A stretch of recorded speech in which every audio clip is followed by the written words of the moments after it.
हम सब दोया हालत में रहेंगे। हम उस कोर्स को गाएंगे, ओनली बिलीव। फ़क्त ईमान रखो, हमारे लिए सब कुछ मुमकिन है। आमीन। ये मेरा वादा नहीं है, ये किसी आलम फाजल का वादा नहीं है, बल्कि ये खुदा का वादा है, जिसने कहा है कि सिर्फ ईमान रखो, तुम्हारे लिए सब कुछ मुमकिन है। आमीन, हालेलुया। तो हम उस कोर्स को गाएंगे, ओनली बिलीव। ओ ले बिलीव, ओ ले believe, all things are possible, all things are possible, oh le believe, Lord I believe, my Lord I believe, all things are possible, all things are possible, oh le believe, Jesus is here, my Jesus is here, all things are possible, all things are possible, Lord I believe, my Lord I believe, आमेन। ये हवा पा खुदा तेरा शुक्र करते हैं, जलाल के बादशाह, तू जो बहरबर का मालिक है, खालिक है, तेरा शुक्र अदा करते हैं।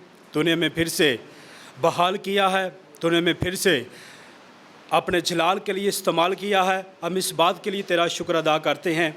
मेहरबान प्यारे खुदावंद, तो अपने लोगों की मदद करता है, तो अपने लोगों को संभालता है, तो अपने लोगों की निगहबानी और हिफाजत करता है। हम इस बात के लिए तेरा शुक्र अदा करते हैं। मेहरबान प्यारे खुदावंद, जितनी जाने तेरी ज़ुरी में झुकी हैं, एक एक को नाम बिनाम तू बड़ी बरकत देना और अपने जलाल के लिए इस्तेमाल करना। यकीनन जितनी देर खुदावंद यहाँ हम रुकें, तेरा पाखरू छाया रहे, तेरा अबर छाया रहे, और खुदावंद तेरा पाखरू हमें झुंझोड़े, हमें हिलाए, ताकि हम तेरे कलाम के और ज़्यादा करीब आ जाएं, हम तेरे कलाम के और ज़्यादा साए के नीचे आ जाएं, ताकि हम जानते हैं कि दुनिया के अंदर एक ही जगह महफूज है, और वो खुदा का कलाम है, जहां हम महफूज हो जाते हैं। जब हम खुदा के घर आते हैं तो हम अपने आप को खुदा के हाथ के नीचे लेकर आते हैं। बाप तेरा शुक्र अदा करते हैं। मैं कमज़ोर हूँ खुदा, तू मेरा ज़ोर बनता है। मैं जब कमज़ोर होता हूँ तब तू मेरा ज़ोर, मेरा बल बन जाता है, और मुझे कुव्वत से, पावर से नवाजता है। मैं तेरा शुक्र अदा करता हूँ। ऐ बाप, जितने सफ़र के दौरान है उन सब पर तेरी बरकत को, ब्लेसिंग को मांग लेता हूँ। सारा इज़्ज़त, जलाल, ऑनर यीशु मसीह के नाम को देते हैं। ये सब कुछ मांगते हैं अपने खुदा यीशु मसीह के वसीला से, आमीन। God bless you. आप लोग अपनी अपनी बाइबल अपने हाथों में लेंगे, और हम बस थोड़ी देर के लिए हम जिस मज़मून के ऊपर बात करने वाले हैं वो है रैप्चर का बीज बोना। जब रैप्चर का बीज बोया जाता है तो रैप्चर ही उगेगा। किसी भी बीज का जब बोया जाना है तो उसे उगना ही पड़ता है, आमीन। अगर हम गुनाह का बीज बोएंगे तो गुनाह ही उगेगा, अगर हम झूठ का बीज बोएंगे तो झूठ ही उगेगा। किसी तरह का भी बीज जब बोया जाता है तो उसे ज़मीन फाड़कर बाहर आना ही पड़ता है, आमीन, हालेलुया। तो आज हम देखने क्या जा रहे हैं, रैप्चर का बीज बोना। अगर हम रैप्चर का बीज बोएंगे तो खुदावंद के फजल से हम रैप्चर की फसल काटेंगे, आमीन। क्योंकि बीज जो हम बोएंगे, फसल हम वही काटेंगे, आमीन। तो मेरे साथ पैदाइश की किताब निकालें, सब अपनी अपनी बाइबल लें, बड़े ही गौर के साथ खुदा के कलाम को देखें, क्योंकि इसी में ज़िंदगी है, आमीन। हालेलुया। पैदाइश पहला बाब उसकी 11 और 12 आयत को हम तलावत करेंगे।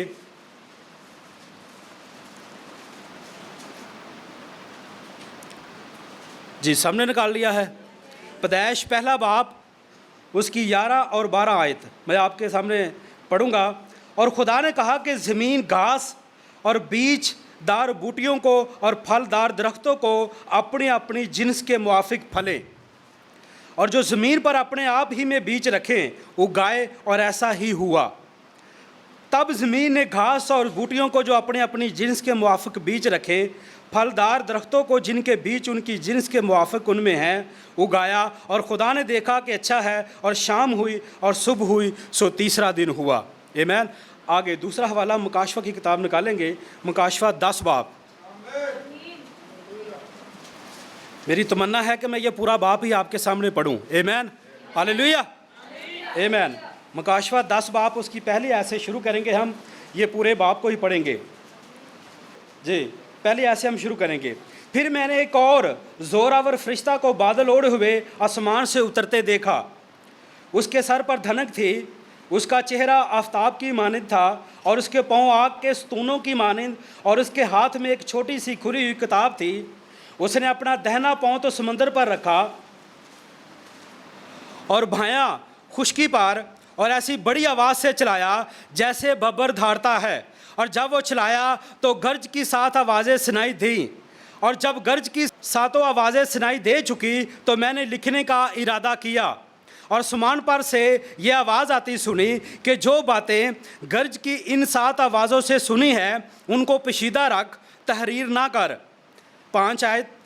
और जिस फरिश्ता को मैंने समंदर और खुश्की पर खड़े देखा था, उसने अपना दाहिना हाथ आसमान की तरफ उठाया, और जो अब्दुल-उबाद जिंदा रहेगा, और जिसने आसमान और उसके अंदर की चीज़ें, ज़मीन और उसके ऊपर की चीज़ें, समंदर और उसके अंदर की चीज़ें पैदा की है, उसकी कसम खाकर कहा, अब और देर ना होगी। And should be time no longer, अब और देर ना होगी। 7वीं आयत। बल्कि 7वें फरिश्ते के आवाज़ देने के ज़माना में, यानी कि 7वें फरिश्ते के जब वो अपना बीज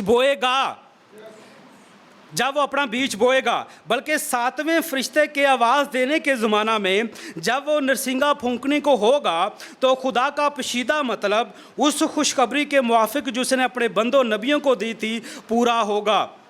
और जिस आवाज़ देने वाले को मैंने आसमान पर से बोलते सुना था, उसने फिर मुझसे मुखातब होकर कहा, जा उस फरिश्ता के हाथ में से जो समंदर और खुश्की पर खड़ा है वो खुली हुई किताब ले ले।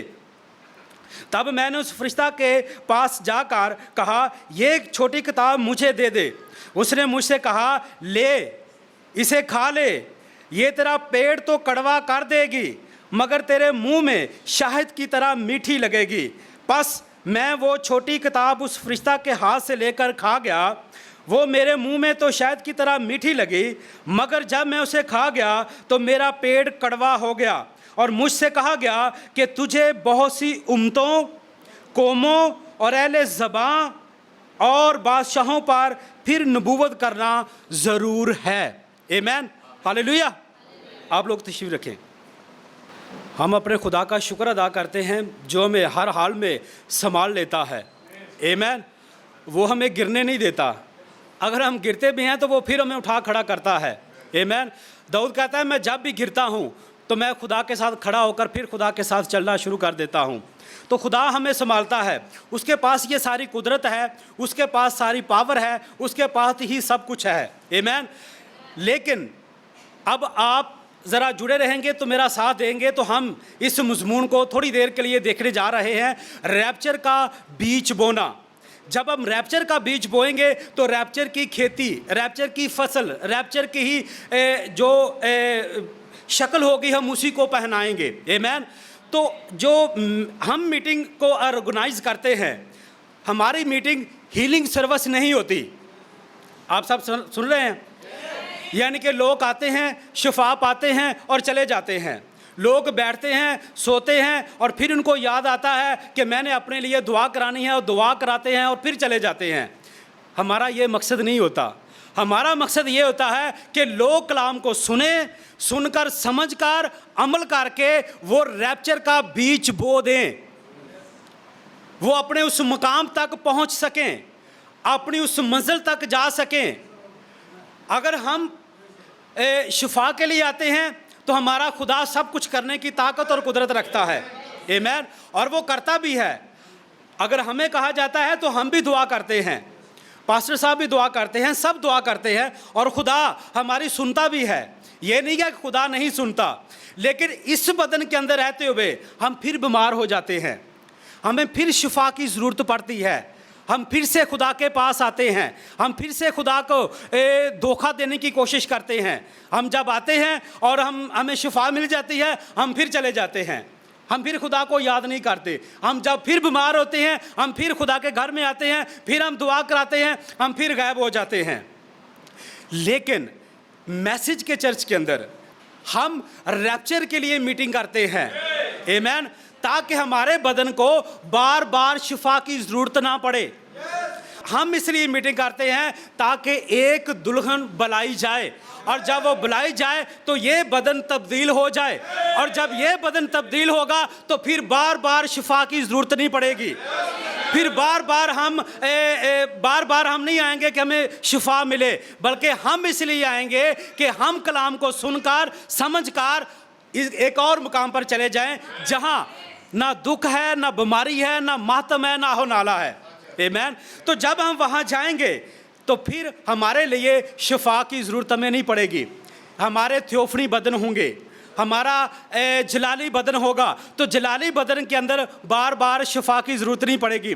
हो सकता है कि शिफा कुछ दिनों के लिए हो सकता है कि शिफा कुछ महीनों के लिए हो सकता है कि शिफा कुछ सालों के लिए हो सकती है, लेकिन तो फिर हम बीमार हो जाएंगे।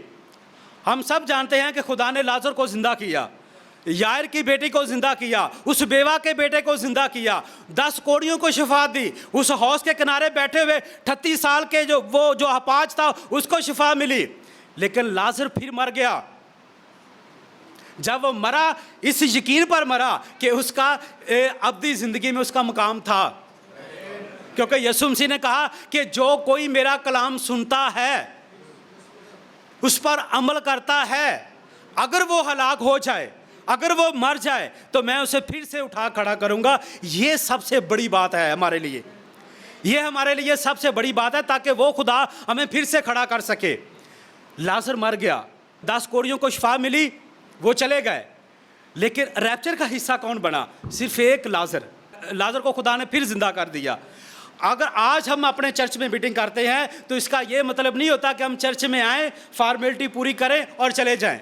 नहीं, हमारा चर्च में आने का एक मकसद है, बदन तब्दील हो जाएं, हमें बार बार मुश्किल का सामना ना करना पड़े, हमें बार बार तकलीफ ना आए, हमें बार बार शिफा के लिए दुआ ना करानी पड़े, बल्कि हम वहाँ हों जहाँ हमारा खुदा है, हम हर रोज़ उसका चेहरा तक सकें।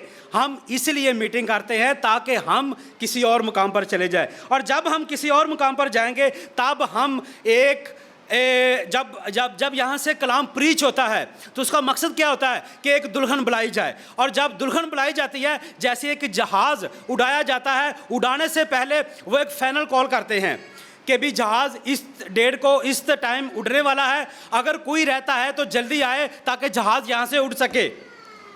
अगर हम उसी जहाज़ को यहाँ ले आए कि यहाँ से एक जहाज़ उड़ने लगा है, आमीन, हो सकता है कि वो सुबह उड़ जाए, हो सकता है कि उसे 1 महीना लग जाए, हो सकता है कि उसे 1 साल लग जाए, हम इस टाइम को नहीं जानते, लेकिन ये जहाज़ यहाँ से उड़ने के लिए तैयार है। तो फाइनल कॉल यहाँ से पुकारी जाती है कि आओ मसीह के पास आ जाओ, आओ रैप्चर का बीज बो दें। जैसे नबी ने कहा पहली बरसात हुई तो पिछली बरसात भी हुई, यानी कि पहला बीज बोया गया तो दूसरा बीज बोया गया। नबी ने इसी 7 चर्च एज के अंदर कहा है कि आदम खुदा का मुंह से बोला गया पहला बीज था जो पहला बोया गया, यीशु मसीह दूसरा बीज था जो बोया गया। जब खुदा मुंह से बोल देता है तो उसे वकूअ में आना ही पड़ता है, चाहे कई साल लग जाए। उसे होना ही पड़ता है, क्योंकि ये बात खुदा ने अपने मुंह से बोल दी होती है। और जो खुदा बोल देता है वो खुदा का सीड होता है। मुंह से बोला हुआ कलाम खुदा का सीड होता है, उसे उगना ही पड़ता है, चाहे उसे कुछ वक्त लगे, चाहे उस कुछ महीने लगे, कुछ साल लगे, लेकिन उस बीज को बाहर आना ही पड़ता है। आमीन। उसे उगना ही पड़ता है, उसे अपना आप बाहर दिखाना ही पड़ता है, उसे फसल लेकर ही आनी पड़ती है, फल पत्तियां आनी ही पड़ती हैं, क्योंकि बीज बोया जाता है। जब बीज बोया जाता है तो उसे उगना ही पड़ता है। आमीन। तो जब फाइनल कॉल की जाती है, मसीह की दुल्हन बुलाई जाती है, तो फिर हम इस बात के लिए सोचें कि ये जो मैसेज है ये हमसे क्या डिमांड करता है। आप सब जाग रहे हैं ना? आमीन। आप सुन रहे हैं? ये मैसेज क्या डिमांड करता है हमसे, ये क्या चाहता है कि हम इसके लिए करें। खुदा तो चाहता ही है हमारे लिए कुछ करे, और खुदा हर बार चाहता है कि वो आपके लिए कुछ करे, लेकिन ये भी कुछ चाहता है कि आप इसके लिए कुछ करें।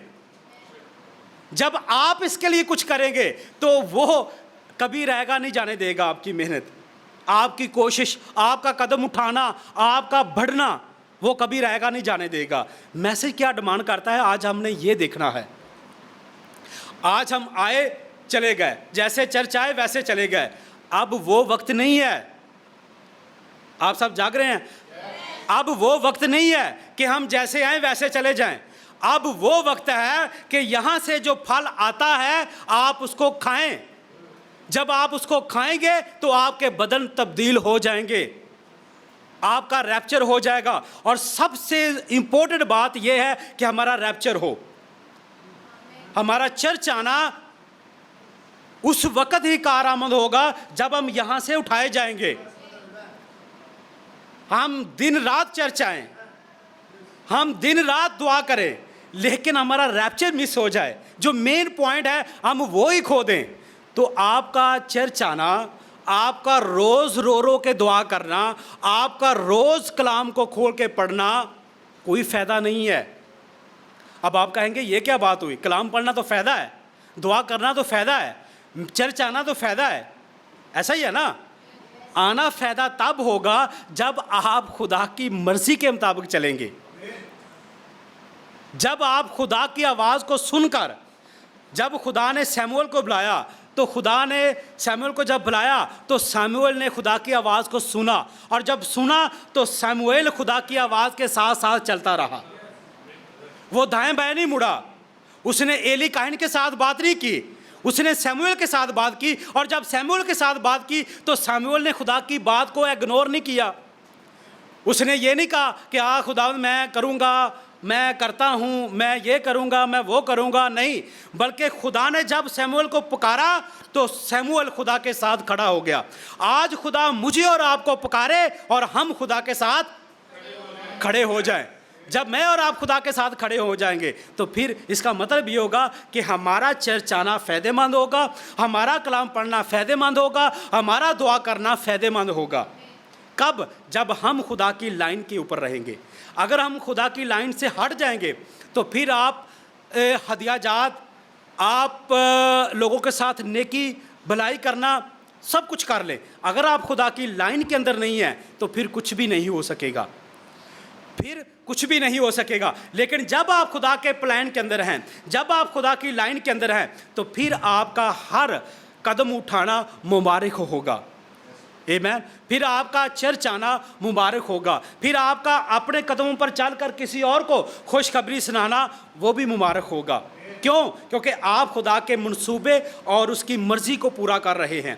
जब आप खुदा की मर्ज़ी को पूरा करेंगे तब आप खुदा के उन तमाम वादों को अपने ऊपर लेंगे। आमीन। तो जब हम उस रैप्चर को अपना हिस्सा बना लेंगे, आप ये ना समझे कि ये कोई मजाक है। रैप्चर कोई मजाक नहीं है, क्योंकि कलाम में लिखा है जो पहले हुआ है वो फिर से होगा। अगर पहले उठाया जाना है तो कलाम में फिर से होगा। अगर पहले रैप्चर का बीज बोया गया है तो आज फिर से बीज बोया जाएगा। अगर पहले बारिश आई है तो फिर से बारिश आएगी। अगर पहले सवारी हुई है तो फिर से सवारी होगी। क्योंकि सवारी का होना, नबी ने कहा सवारी का मतलब क्या है? प्रीचिंग करना, बोलना। अगर पहले प्रीच हुआ है तो फिर से प्रीच होगा, अगर पहले बीज बोया गया तो फिर से बीज बोया जाएगा, क्योंकि बीज का बोया जाना ज़रूरी है। लेकिन बीज कहाँ बोया जाता है इस बात को देखना है, वो फसल, वो ज़मीन कौन सी है, बीज का बोया जाना तो ज़रूरी है। आज हम ज़रा थोड़ी देर इसी बात को देखेंगे। तो जब हम इस कलाम को आकर सुनते हैं, हमें दाएं बाएं नहीं देखना है। नो, चर्च ऑर्डर के अंदर नबी ने सख्ती से इस बात को बयान किया है।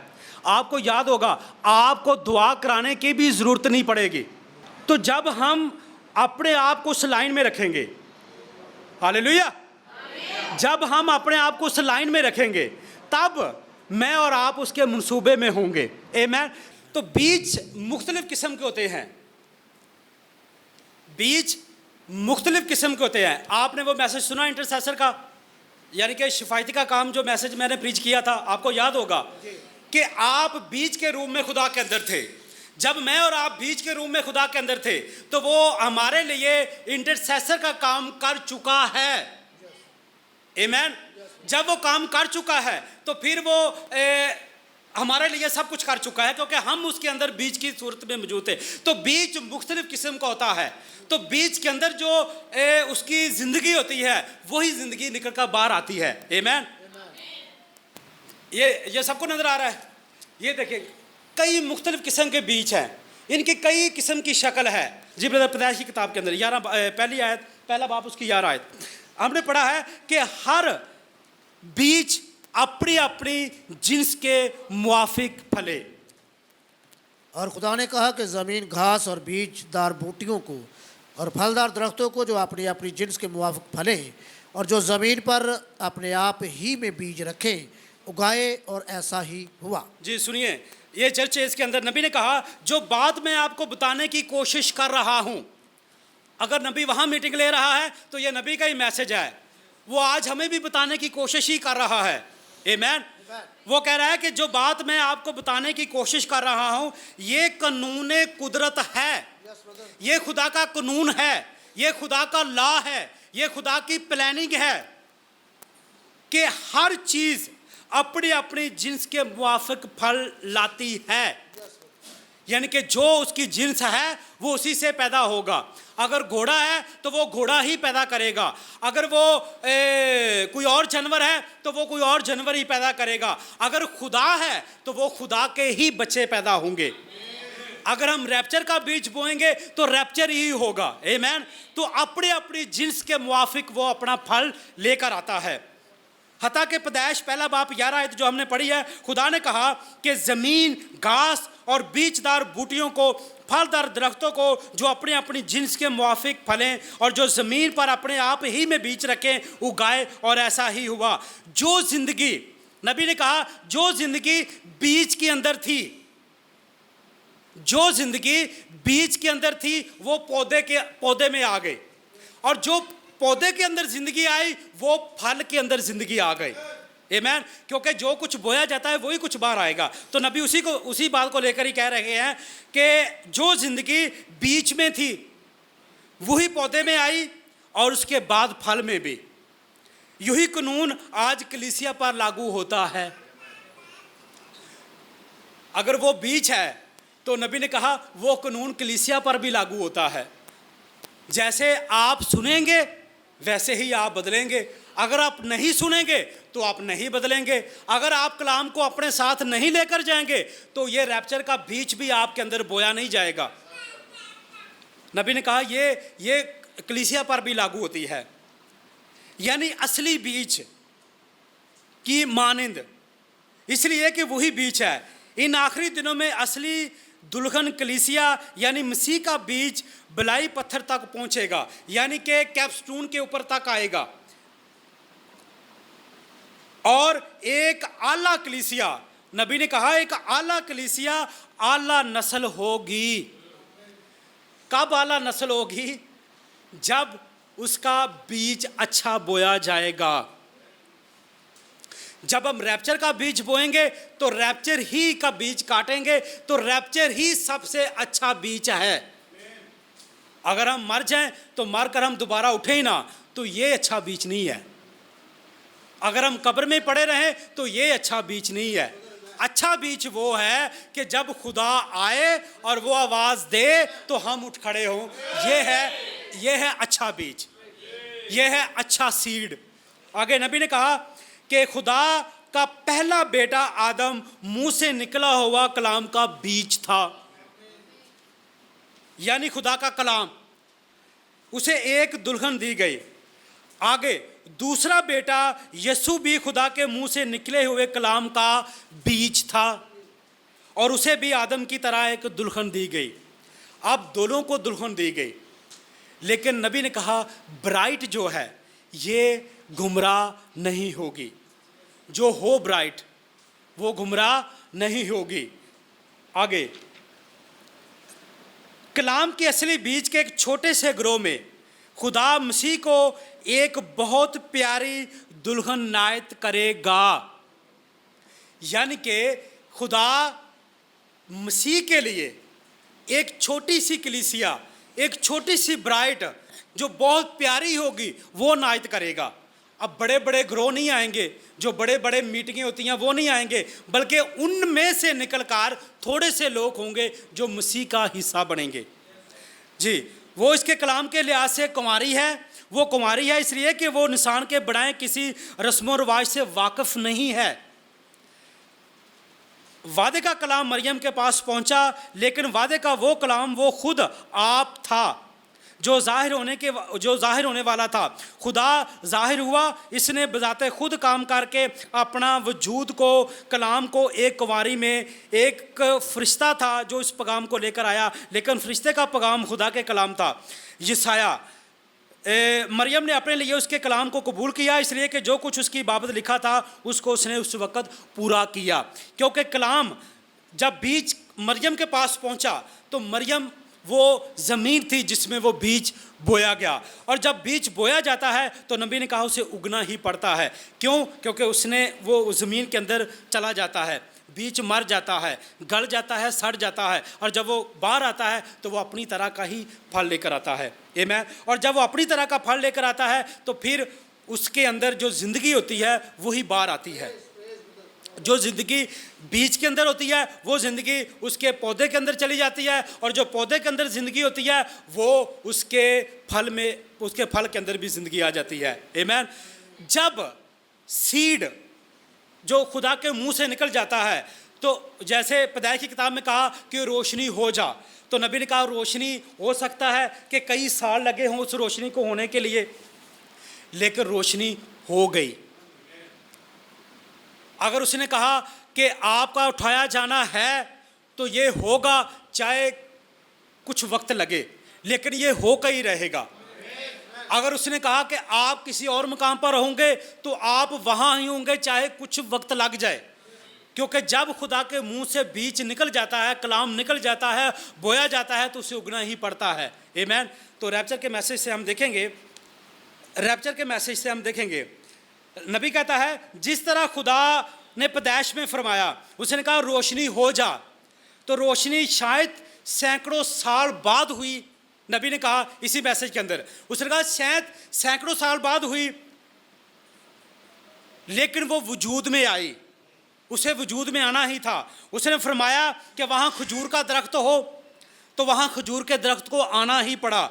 उसने कहा वहाँ जैतून का दरख्त हो, उसे जैतून के दरख्त को आना ही पड़ा। वहाँ सहरा हो, उसे होना ही पड़ा। वहाँ पहाड़ हो, उसने फरमाया। आप देखें, जब ये कलाम की सूरत में उसके मुंह से फरमाया गया तो उसको वकूअ में आना ही था, उसे वकूअ में आना ही था। जब मैं और आप किसान होते हैं तो पहले हम घर में बैठकर सोचते हैं कि हमने कौन सी फसल लेनी है, ऐसा ही है ना बदर जी? हम जिस फसल को हमने लेना है, हम उस फसल का बीज बोते हैं। अगर हमने गेहूँ लेनी है तो हमने गेहूँ का बीज बोना है। अगर हमने संतरे उगाने हैं तो हमने संतरों का बीज बोना है।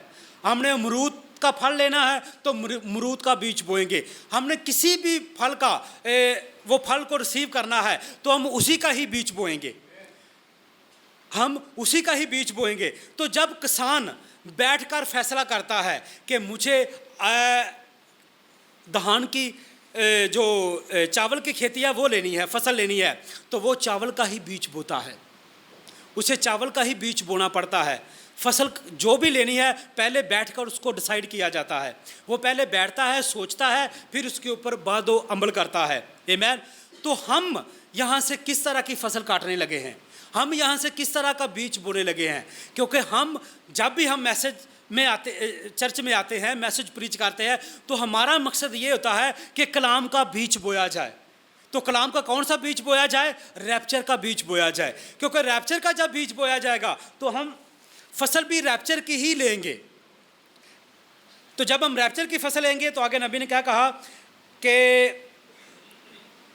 जब खुदा के मुंह से वो फरमाया गया तो उसे वकू में आना ही था, उसको होना ही था।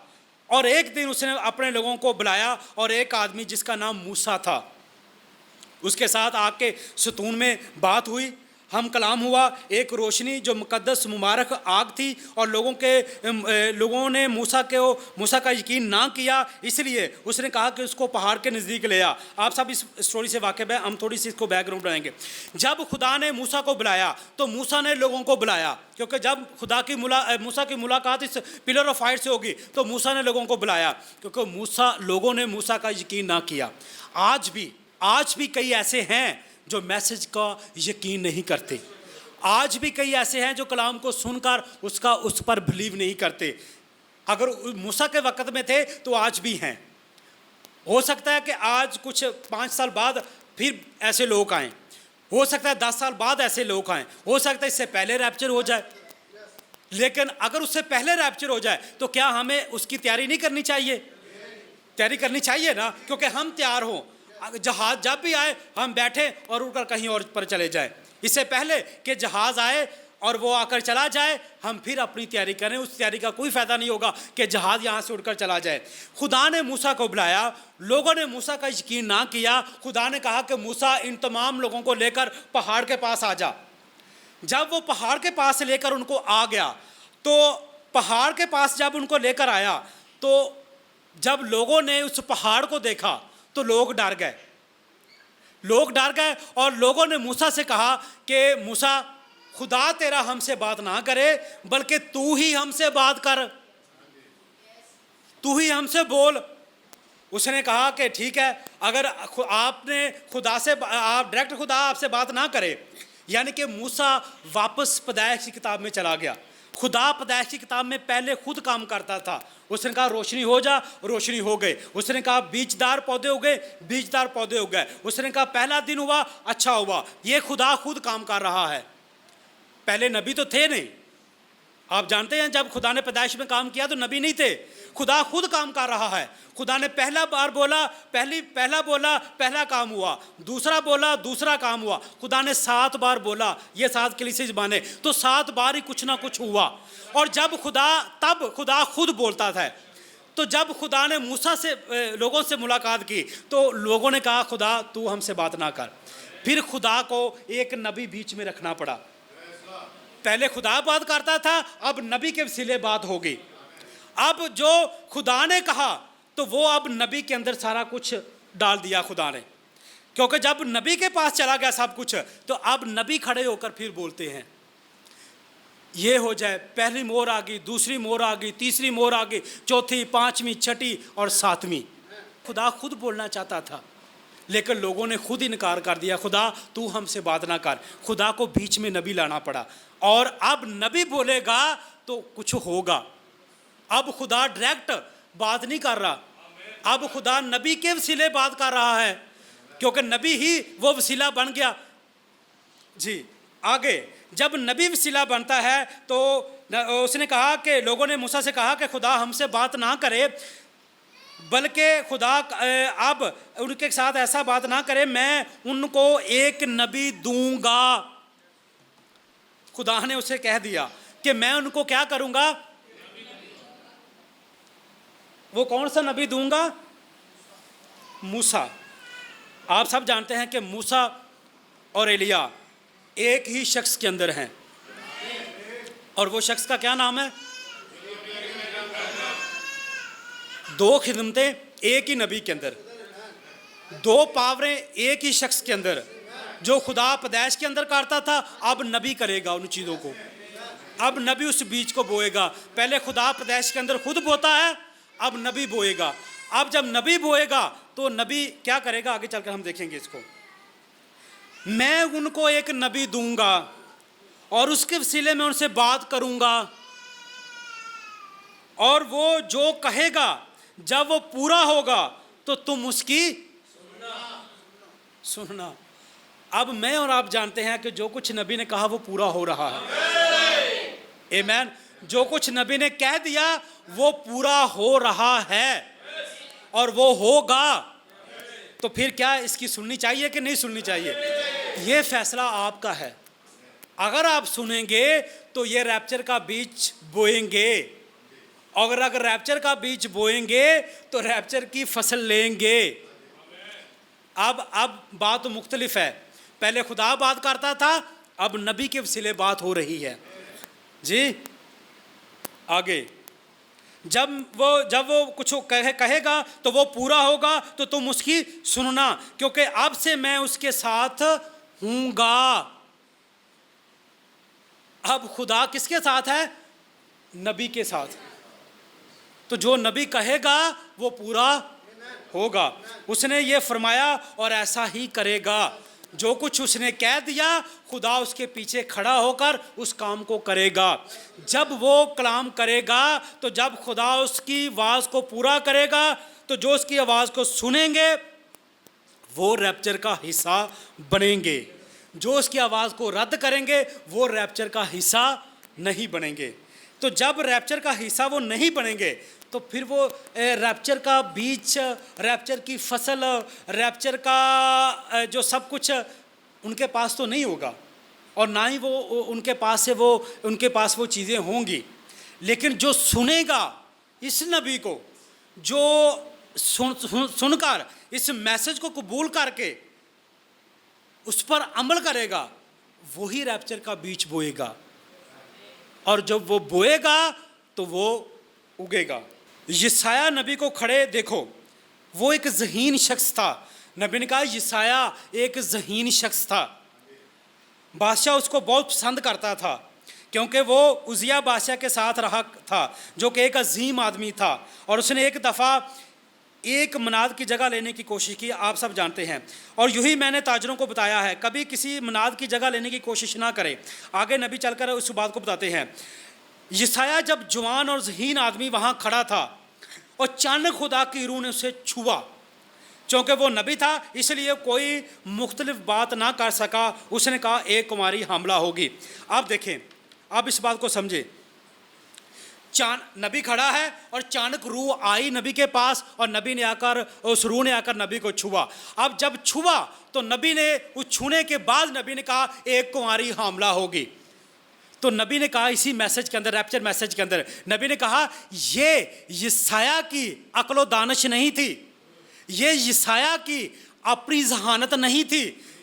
अब यशाया समझदार था। अब यशाया इस बात को जानता था कि एक कुंवारी हमला कैसे हो सकती है। जब तक वो एक शोर के साथ ना मिले, जब तक वो एक शोर के साथ मिलेगी तो बच्चा पैदा होगा। लेकिन यशाया तो एक ज़हीन शख्स था, यशाया तो एक दानिशमंद आदमी था। तो यशाया ने क्या ये बात अपनी तरफ से कह दी कि एक कुंवारी हमला होगी? नहीं, यशाया ने जो रूह ने उसे कहा, यशाया ने वो कह दिया। लेकिन यशाया की रिकॉर्डिंग यशाया को सुनाने लगे। आप सब जाग रहे हैं ना? हमारे यशाया की रिकॉर्डिंग लोग सुनाने लगे। नबी को ही लोग कहने लगे ये सुनो तुमने क्या कह दिया। नबी ने कहा मुझे इस बात की फिक्र नहीं है, मुझे जो रूह ने बता दिया है मैंने वो कह दिया है। उसे वजूद में आना ही होगा, चाहे कई साल लग जाए, उसे होना ही होगा। क्योंकि यशाया को भी कहा गया, ज़हीन लोगों ने यशाया से भी कहा यशाया क्या तू जानता है एक कुंवारी कैसे हमला होगी? क्या आपका ज़हन ठीक है? आप अपनी होशो हवास में हैं? आपने कैसी बात कर दी, एक अजीब सी बात कर दी कि एक कुंवारी हमला होगी। कैसे एक कुंवारी हमला होगी? नबी ने कहा, यशाया ने कहा कि उसे कहना पड़ा कि मुझे इस बात का फ़िक्र नहीं है कि कैसे होगी, लेकिन मुझे जो खुदा ने बताया है मैंने उसे बता दिया है और वो ऐसा ही होगा। नबी के साथ जब नबी आए, नबी ने हीलिंग ली, शिफा की मीटिंग ली, लोग 30-30 लोग कार प्लेटफॉर्म पर बैठते थे नबी के पीछे, हजारों की तादाद आती थी नबी को देखने के लिए। लेकिन जब नबी ने रैप्चर का बीज बोना शुरू किया, यीशु मसीह की पहली आमद का जो पेशरो था, यूहन्ना बपतिस्मा देने वाला, उसने पहली बारिश का बीज बोया। यीशु मसीह की दूसरी आमद का जो पेशवा था, ब्रदर विलियम मैरियम ब्रैनम, उसने दूसरी आमद का बीज बोया, रैप्चर का बीज बोया। और जब नबी रैप्चर का बीज बोने लगे तो लोग नबी को छोड़कर चले गए। अब जो 30-40 लोग प्लेटफॉर्म पर बैठते थे, वो नबी को बुलाना पसंद नहीं करते थे अपने चर्च के अंदर, इनवाइट करना पसंद नहीं करते थे अपने चर्चेस के अंदर। क्यों? क्योंकि नबी ने रैप्चर का बीज बोना शुरू किया। जब कलाम बोना शुरू होता है तो लोग भागते हैं। क्यों भागते हैं? क्योंकि ज़मीन ठीक नहीं होती।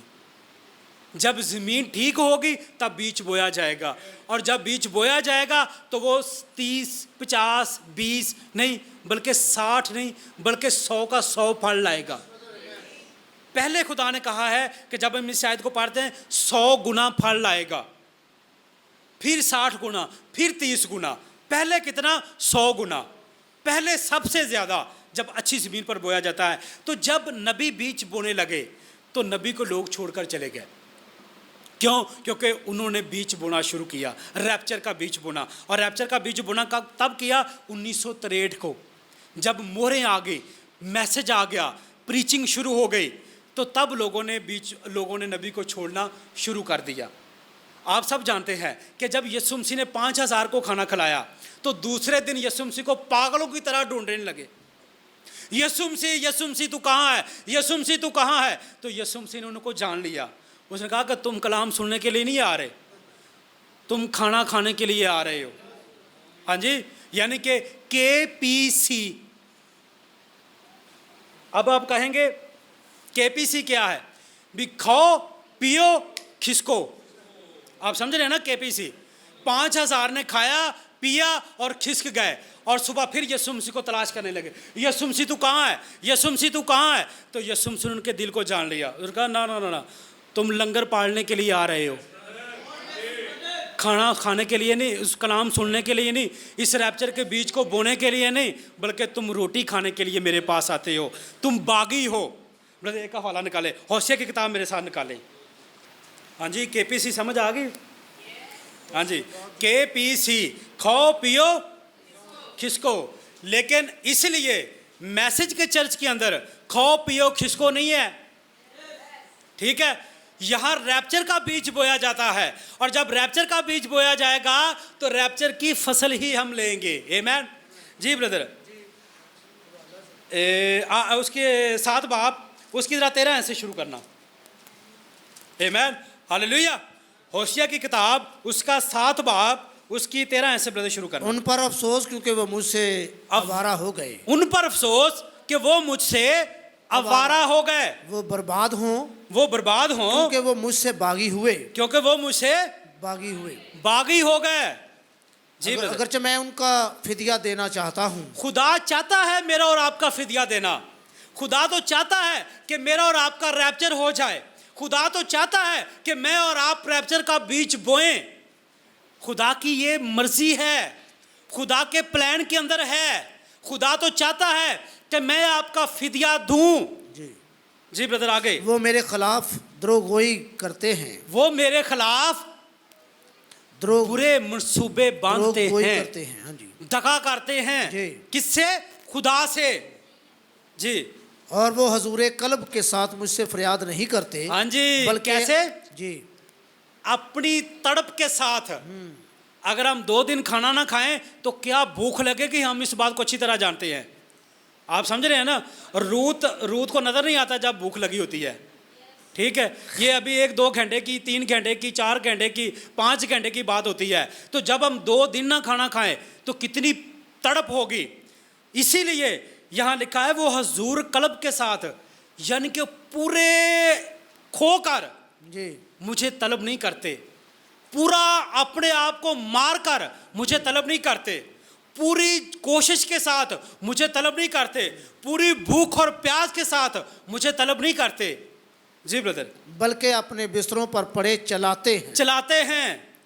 वो जी। अनाज और मैं के लिए तो जमा हो जाते हैं, जी। पर मुझसे बागी रहते हैं। हाँ जी, किसके लिए जमा हो जाते हैं? अनाज और मैं के लिए। रोटी खाने के लिए जमा तो होते हैं, मैं पीने के लिए जमा तो होते जी। हैं, लेकिन दिल से मेरे साथ खड़े नहीं होते, मेरे साथ खड़े नहीं होना चाहते। मैं तो चाहता हूं कि मैं उनको शिफा दूं, जी। मैं तो चाहता हूं कि मैं इनका रैप्चर करा दूं, मैं तो चाहता हूं मैं इनका फिदिया दे दूं, मैं तो चाहता हूं कि मैं इनको अपने पास बुलाऊं, लेकिन वो बागी हैं।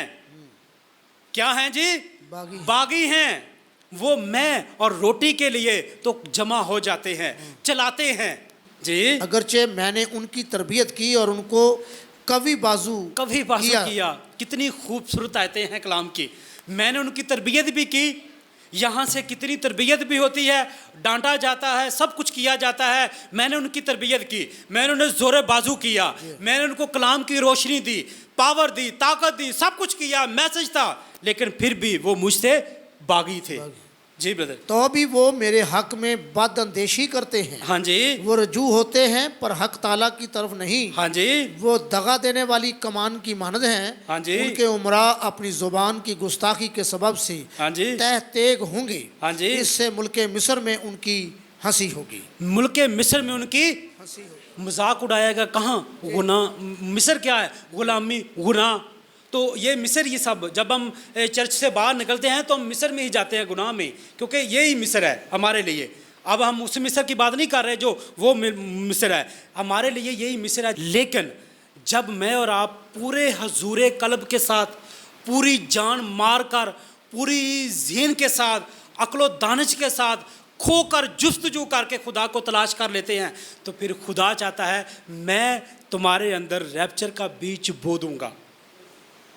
आप जब रैप्चर के बीज को पकड़ लेंगे तो फिर आपको बार बार आपको कुछ दिनों महीनों के लिए शिफा की ज़रूरत नहीं पड़ेगी। फिर आपका रैप्चर हो जाएगा, फिर आपका बदन तब्दील हो जाएगा, फिर आप वहाँ होंगे जहाँ खुदा है, उस नए यरूशलेम में।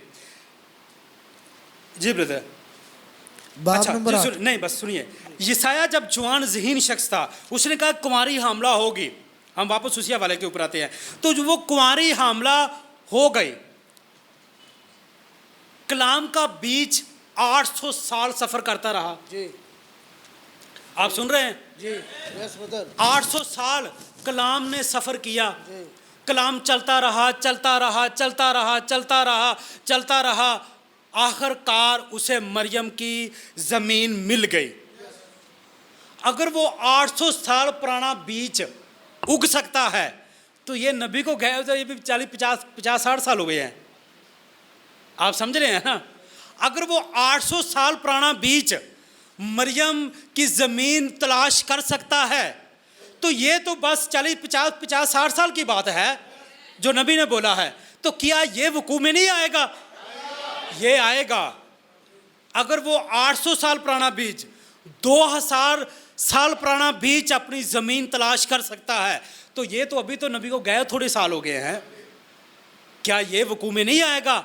आएगा, क्योंकि अब खुदा ने कहा कि मैं नबी को बीच में रखूँगा। अब नबी बोलेगा, नबी जो कहेगा वो होगा।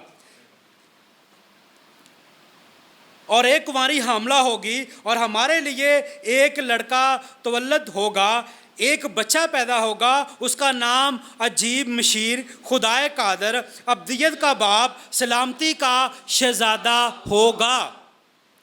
ये वकूअ होना ही था। ये बीज का जो यशायाह ने कह दिया था उसे ज़मीन मिलनी ही थी, चाहे 800 साल लग जाए, चाहे 900 साल लग जाए, लेकिन ज़मीन को मिलना ही था। जब मैं और आप, नबी ने गहराव के अंदर क्या कहा? एक लड़का उस रेज़र को खा रहा है क्योंकि उसे रेज़र की ज़रूरत थी, उसकी बॉडी के अंदर गंधक की ज़रूरत थी। जब प्यास हमारे अंदर लगती है तो हम पानी पीते हैं, भूख लगती है हम खुराक खाते हैं, क्योंकि अंदर कोई चीज़ पुकार रही होती है, अंदर किसी चीज़ को ज़रूरत होती है।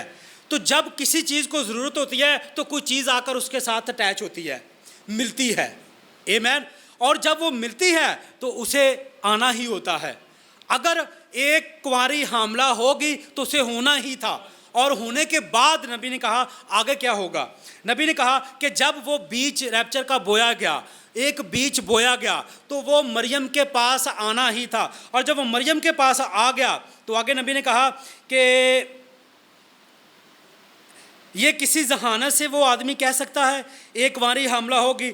हर एक ने उसका इंतज़ार किया, क्योंकि ये खुदावंद यूँ फरमाता है कहा गया था, उसे वकूअ में आना ही था। जब यसाया ने इस बात को पुकार दिया, जब यसाया ने इस बात को कह दिया, तो सब लोग यसाया की तरफ देखने लगे। क्यों यसाया की तरफ देखने लगे? क्योंकि यसाया ने एक अजीब सी बात कर दी। यसाया ने उनकी अक्ल और दानिश से ऊपर बात कर दी। तो सब लोग यसाया की तरफ देखने लगे, यसाया क्या ये बात होगी? यसाया ने कहा कि इंतज़ार करो, आप अपने बच्चों को बता दो, अगर आप ना भी होंगे तो आपके बच्चे इस बात को देखेंगे, क्योंकि ये बीज बोया गया है, उसे वकूअ में आना ही था। ये खुदा का कलाम जिस तरह पैदाइश की किताब में उसने फरमाया, उसने उस बीज को समंदर की तह में रखा, क्योंकि गहराओं के ऊपर पानी का अंधेरा था, उसे वजूद में आना ही था। आप सब जानते हैं पैदाइश की किताब में क्या था। एक कुंवारी के रहम में खुदा का बीज हमल की सूरत में आया और उसने बेटे को जन्म दिया, और उसी बेटे ने एक दिन खड़े होकर कहा लाजर बाहर आ जा। अब वो बीज जो 800 साल पहले बोया गया, वो बीज बढ़ा और बढ़कर वो खड़ा हुआ, और खड़ा होकर उसने पुकारा लाजर बाहर आ जा। तो लाजर क्या हुआ? बाहर आ गया। जिसे मरे हुए 4 दिन हो गए थे, वो गल सड़ चुका था, उसके नाक में बदबू भरी थी, वो आगे आया और कहा ये सिर्फ इसी पर खुश ना हो, बल्कि वक्त आ गया है कि वो सब जो कब्रों में हैं खुदा के बेटे की आवाज़ सुनेंगे। ये फरमाया जा चुका है, उसे वजूद में आना ही है, क्योंकि उठाया जाना वकूअ होने ही है। यानी कि रैप्चर का बीज बोया जाना ज़रूर ही है, क्योंकि spoken word become is the world. जो खुदा के मुंह से बोला गया है उसे वकूअ में आना ही है, क्योंकि जब बीज बोया जाता है तो उसे वकूअ में आना ही पड़ता है। आमीन। क्योंकि जब हम खुदा के कलाम के साथ खड़े होंगे तो फिर हमारी ज़िंदगी कलाम के साथ ही अटैच रहेगी। आमीन। हम जब तो बीज बोने वाला कैसे बीज बोता है? ब्रदर जरा मत्ती की इंजील निकाले जरा, ब्रदर तीसरे आयत से शुरू करना। मत्ती की इंजील उसका 13 बाब उसकी तीसरी आयत। और उसने उनसे बहुत सी बातें तमसीलों में कहीं जी कि देखो एक बोने वाला बीज बोने निकला। जी रुकिए, एक बोने वाला बीज बोने निकला। अब ये थोड़ा सा ज़रा गहरा है, आप ज़रा इसको समझें, आप सब जागते रहें। ये हमने 1000 बार पढ़ा है, लेकिन हम सब जानते हैं कि ये खुदा का कलाम अब्दी है, इंटरनल है। जब भी हम इस आयतों को खोलते हैं खुदा नई कुछ चीज़ खोलता है। आमीन, हालेलुया, हालेलुया, आमीन। 1000 बार हमने इस तमसील को पढ़ा है, ठीक है। यानी कि नबी ने कहा व्हाट इज़ परेबल, यानी कि तमसील क्या है? परेबल इज़ द मिनिस्ट्री। तमसील एक भेद है, एक छुपी हुई चीज़ है। अब जब छुपी हुई चीज़ बाहर आती है तो वो ज़रा मुख्तलिफ नज़र आती है। आमीन। एक बीज बोने वाला बीज बोने निकला, यानी कि अगर हम उसे दूसरी लाइन में लें तो वो कब निकला? यीशु मसीह किश्ती पर सवार हैं और किश्ती में बैठकर यीशु मसीह आप प्रीचिंग करने लगे हैं। आमीन। अब यीशु मसीह किश्ती के ऊपर बैठे हैं तो यीशु मसीह ने किश्ती के ऊपर बैठकर प्रीचिंग शुरू की। यीशु मसीह ने तमसीलों में बात करना शुरू की। यीशु मसीह ने कहा कि एक बीज बोने वाला बीज बोने निकला, लेकिन वो कब निकला? क्या वो 2000 साल पहले, 2023 साल 24 साल पहले जब यीशु मसीह था तब निकला? नहीं। जैसे हमने कहा पिछले मैसेज में, मैं एक बार फिर सवारी करूंगा, मुकाशवा 18 बाब के अंदर जो फरिश्ता है वो यीशु मसीह नहीं है। हालेलुया। आपने सबने देखा है ना कि वो यीशु मसीह नहीं है। हम सब यही जानते हैं कि वो यीशु मसीह है, लेकिन वो यीशु मसीह नहीं है। मुकाशवा 18 बाब के अंदर जो फरिश्ता है, इसी तरह ये जो बीज बोने वाला निकल रहा है ये यीशु मसीह नहीं है, ये इब्ने आदम की खिदमत है। तो इब्ने आदम की खिदमत किसने की? किसने? हालेलुया। इब्ने आदम की खिदमत किसने की? आप सब खामोश क्यों हैं? इब्ने आदम की खिदमत ब्रदर विलियम मैरियम ब्रैनम ने की। और ये बीज बोने वाला 1963 में निकला, क्योंकि उसके हाथ में बीज था। जब किसान बीज बोने के लिए निकलता है बाहर, तो वो ऐसे खाली हाथ लेकर बाहर नहीं चला जाता, अपनी पैली के अपनी उस क्यारी के अंदर उस बाहर खेत में नहीं चला जाता कि उसके हाथ में बीज ही ना हो। वो क्या बखेरेगा? उसके पास तो बीज नहीं है। उसके हाथ में बीज होगा तो वो निकलेगा, क्योंकि उसके हाथ में बीज है। उसके पास इख्तियार है बीज को बोने का, उसके पास वो ताकत है बीज को बोने की, क्योंकि वो उसके हाथ में है तो वो बखेरेगा। जब वो उस जमीन के ऊपर बखेरेगा, क्योंकि उसके हाथ में है। अगर हाथ में बीज नहीं है तो वो बखेरेगा क्या? देखो, एक बोने वाला बीज बोने निकला, तो नबी ने कहा वो 1963 में जब मोरें आई तो वो बीज बोने निकला। जी ब्रदर। और बोते वक्त कुछ दाने राह के किनारे गिरे और परिंदों ने आकर उन्हें चुग लिया। और कुछ पथरीली जमीन पर गिरे। जी ब्रदर सुनिए जरा। कुछ परिंदे आए और उन्होंने आकर चुन लिया। इसी बाब के आगे हम जाएंगे, इसकी 18 आयत के अंदर, तो वहां लिखा है शरीर आया, तो शरीर ने आकर उस कलाम को छीन लिया। आप कलाम को सुने, लेकिन शरीर आता है और आकर आपसे कलाम को छीन कर ले चला जाता है। और शरीर क्या है? मतलब यूहन्ना की इंजील जरा निकाले जरा। यूहन्ना रसूल की इंजील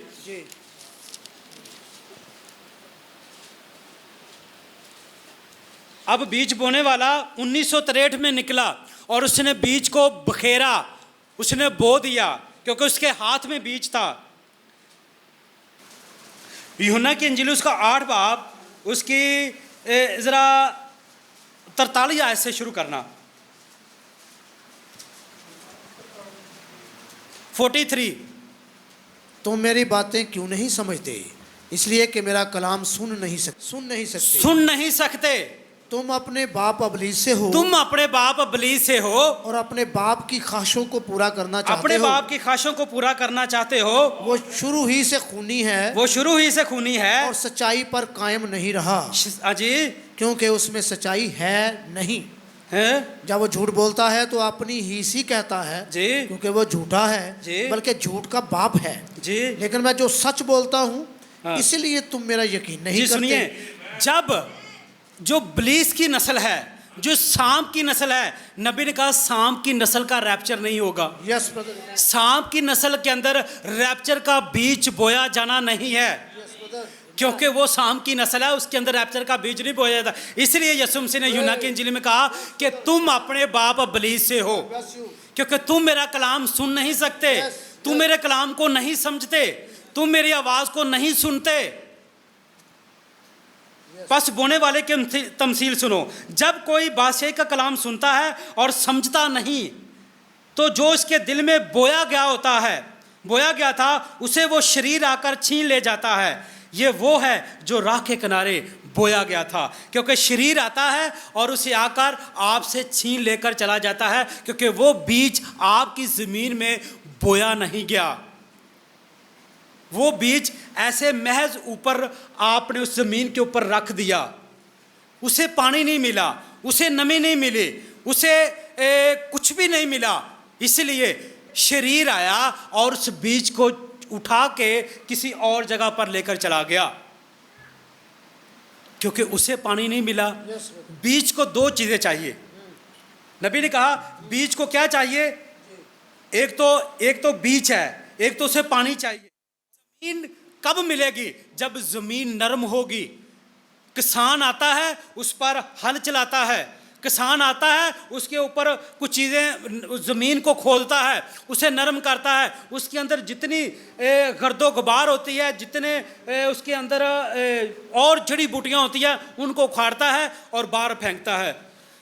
बहुत से शापर होते हैं, उनको उठाता है और बाहर फेंकता है। शापर मतलब आपकी ज़िंदगी में ओवर चीज़ें जो होती हैं उनको ऐसे वो पकड़ता है और पकड़कर दूर फेंकता है, ताकि वो शापरों के अंदर जो चीज़ें होती हैं वो आपकी ज़िंदगी में पड़ी ना रहे। ठीक है, तो वो जो राह के किनारे जाता है वो सड़क के साथ होता है, वो ज़रा सख्त होती है, उसमें बीज बोया नहीं जाता। वो पड़ा रहता है तो परिंदे आते हैं, शरीर आता है, उसे उठाता है, उठाकर चला जाता है। क्योंकि आपने तो कलाम बादशाह का सुना नहीं, आपने तो उसको समझा नहीं, तो फिर बीज का बोया जाना कैसे होगा। जी ब्रदर, आगे मत्ती की इंजील 13 बाब। और कुछ पथरीली जमीन पर गिरे, जहां उनको बहुत मट्टी ना मिली और गहरी मट्टी ना मिलने के सबब से जल्द उगाए। यानी कि कईयों ने तो कलाम को सुना, कईयों ने तो कलाम को सुना और सुनकर नारे लगाए, हालेलुया किया, सब कुछ किया, लेकिन उन्होंने अंदर जड़ नहीं पकड़ी। जी। जैसे यहाँ हमने इसको देखा है कि जब ये बीज बोया जाता है, अब ये जो एंड के ऊपर है सबसे, इसकी जड़ें ज़्यादा है ज़मीन के अंदर जी। ये जो वाला है। अब यहाँ जो है इनकी कम है। पहला जब बीज बोया उसकी तो है ही नहीं। जब ये बोया गया, जब इसने फसल नमी ली, पानी लिया, थोड़ा सा ये आगे आया, थोड़ी सी जड़ आई, उसके बाद थोड़ी और, फिर थोड़ी और, फिर और ज़्यादा आ गई इसकी जड़। इसने कलाम को सुन लिया और सुनकर समझ लिया, और जब थोड़ा सा सुना खुशी से कबूल किया, और खुशी से कबूल किया, और फिर जड़ नहीं पकड़ी। और जब जड़ नहीं पकड़ी, कुछ रोज़ कलाम के सबब से जुल्म उठाया, मुसीबत उठाई, और फिर उसे ठोकर लग गई। और जब ठोकर लगी तो वो कलाम से फिर दूर हट गए। कोई मुसीबत आई, परेशानी आई, और कोई मुश्किल आई, तो वो उससे बाहर आ गए। उसने कलाम को अपने अंदर काम करने नहीं दिया। इसी तरह आगे जब हम चलते हैं तो वहाँ कुछ और झाड़ियाँ आती हैं। झाड़ियाँ जब आती हैं तो वो झाड़ियों में बीज बोया जाता है। आज मैं और आप जानते हैं झाड़ियाँ हैं क्या। झाड़ियाँ, बहुत सी झाड़ियाँ आपके पास, आपके इर्द गिर्द आ जाती हैं। तो क्या मेरा और आपका टाइम नहीं है कि हम उन झाड़ियों को लें, कोई ऐसी दरांती वगैरह लें, कोई ऐसा और चीज़ सख्त लें, और उन झाड़ियों को काटना शुरू करें अपने इर्द गिर्द से, और उन झाड़ियों को काट कर फेंके बाहर, और केले खड़े होकर खुदा की तारीफ करना शुरू करें। मेरे और आपके पास ये वक्त है कि हम उन झाड़ियों को खेड़ दें। और झाड़ियों को खेड़ने के लिए कौन खड़ा होगा? मैं और आप खड़े होंगे। क्योंकि जब मैं और आप उन झाड़ियों को खेड़ेंगे, तब मैं और आप उस बीज का मुकाम लेंगे। अगर उस बीज को झाड़ियों ने ही दबा लिया है तो बीज कैसे उगेगा? उन झाड़ियों को काटें, कुछ चीज़ लें, अपने इर्द गिर्द से काटना शुरू करें। आपकी ये मसरूफियत है, इसे काटे, और कोई मुसीबत है उसे काटे, और कोई मसरूफियत है उसे काटे। ऐसा ऐसा काट काट कर उन झाड़ियों को दूर फेंक दो, वो सूख जाएंगी, सड़ जाएंगी, सड़ जाएंगी। आप केले खड़े होकर खुदा की तारीफ के लिए, आप अपनी उस अच्छी ज़मीन के लिए अपने आप को तैयार कर लेंगे। जब दूसरा चौथा बीज जब अच्छी ज़मीन पर बोया जाता है तो नबी ने कहा वो रैप्चर का बीज है जो अच्छी ज़मीन पर बोया गया। उसने ना तो 30 गुना, ना 60 गुना, ना 20 गुना, ना 5 गुना, ना 10 गुना, उसने कितना 100%, उसने 100% फल लेकर वो आया। जब आपकी जो ज़मीन है वो बिल्कुल तैयार हो जाए, तब ये रैप्चर का बीज उसमें बोया जाएगा। जब रैप्चर का बीज बोया जाएगा तो फिर रैप्चर की ही फसल आएगी। रैप्चर की फसल आएगी तो फिर हमें बार बार झुकना, बार बार अपने इस जिस्म के लिए नहीं आना पड़ेगा। फिर हमें बार बार परेशानी नहीं लेनी पड़ेगी, क्योंकि हमारा बीज अच्छी ज़मीन पर बोया गया। और जब वो अच्छी ज़मीन पर बोया गया तो वो अपने अपनी जिन्स के मुवाफिक बढ़ा, और जब वो अपने अपनी जिन्स के मुवाफिक बढ़ा उसने फल भी लाया। अगर वो झाड़ियों में अगर मेरी और आपकी ज़िंदगी आज झाड़ियों में है तो वक्त है कि हम उस झाड़ियों को दूर करें। अगर मेरी और आपकी ज़िंदगी पथरीली है तो वक्त है कि हम उसको ख़त्म करें। अगर मेरी और आपकी ज़िंदगी अगर राह के किनारे अभी गुजर रही है तो वक्त है कि हम उसको अपने आप को ठीक पॉइंट पर लेकर आएँ। फसल, बीज, तब ही फसल मिलेगी जब बीज को अच्छी ज़मीन मिलेगी। ये रैप्चर के मैसेज के अंदर मरियम अच्छी ज़मीन थी, तो वो निकल कर बाहर आ गया, और जब वो निकला तो उसने कहा लाजर बाहर आ जा।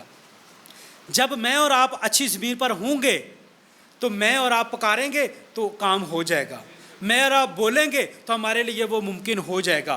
कब? और जब अच्छी ज़मीन पर बोया जाएगा तो फिर रैप्चर का फल भी रैप्चर का ही आएगा। आमीन।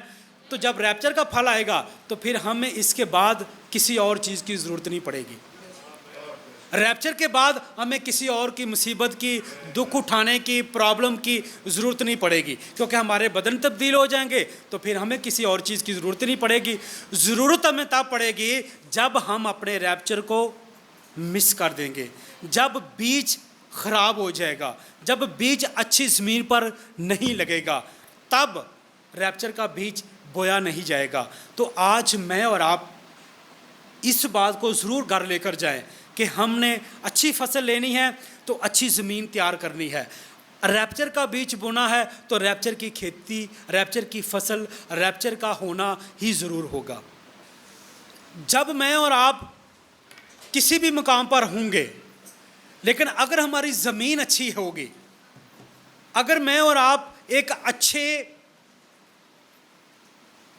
पथरीली ज़मीन पर झाड़ियों में दबे हुए नहीं होंगे, तो फिर वो बीज को मौका मिलेगा ताकि वो उग सके, और जब वो उगेगा तो फिर फल भी उसी तरह का ही लाएगा। इसीलिए यीशु मसीह ने कहा, जो पौधा मेरे बाप ने नहीं लगाया वो जड़ से उखाड़ा जाएगा, और जो पौधा यीशु मसीह ने लगवा दिया उसे कोई उखाड़ नहीं सकेगा। क्योंकि वो पौधा किसने लगाया? जिसके पास ताकत है, जिसके पास पावर है। और जो पौधा यीशु मसीह ने नहीं लगाया वो, उसकी जड़ें नहीं है नीचे, क्योंकि वो तो बस जहरी नज़र आता है, और जो जहरी नज़र आता है वो गिर जाता है। और जो अनदेखी चीज़ों पर बिलीव करता है उसका बिलीव किसी और मुकाम पर होता है, वो किसी और टारगेट पर होता है, वो उसका मुकाम किसी और जगह पर होता है। तो वो रैप्चर का बीज अपने अंदर जब लेगा तो रैप्चर की ही फसल हम लेंगे। आमीन, हालेलुया। आइए अपने स्वरों को झुकाएंगे। यहोवा पाक खुदा तेरा शुक्र करते हैं, जलाल के बादशाह। यकीनन खुदावंद हम जानते हैं कि हो सकता है कि मैं उतना अच्छा चला कर नहीं बोल सका, हो सकता है खुदावंद मैं कमज़ोर हूँ, मैं इस काबिल नहीं हूँ, लेकिन फिर भी खुदावंद तूने जितना इस्तेमाल किया है मैं उतने पर तेरा लाख शुक्र अदा करता हूँ। और सादा सी चीज़ें खुदावंद हमने आज देखी हैं, और ये सादा चीज़ें इनके दिलों पर चोट करें।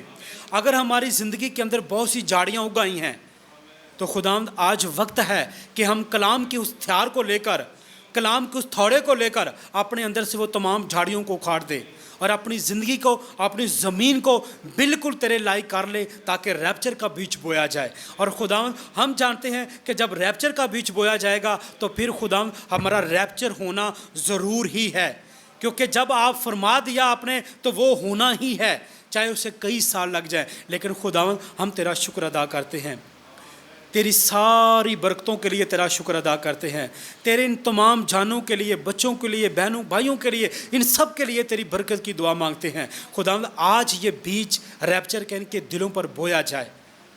अगर इब्लीस आता है तो वो चराने की कोशिश करता है, तो खुदावंद ये इब्लीस को डांट सके, ये हिम्मत करके खड़े हो सके। इनके पास बाप तेरे कलाम का हथियार तूने दिया है ताकि ये इब्लीस का मुकाबला कर सके और इब्लीस इनसे भाग सके। बाप तेरा शुक्र अदा करते हैं, सारी नेमतों, बरकतों, बख्शिशों के लिए तेरा शुक्र अदा करते हैं। ये सब कुछ मांगता हूँ अपने खुदावंद यीशु मसीह के वसीला से, आमीन। भाई लूका आएंगे।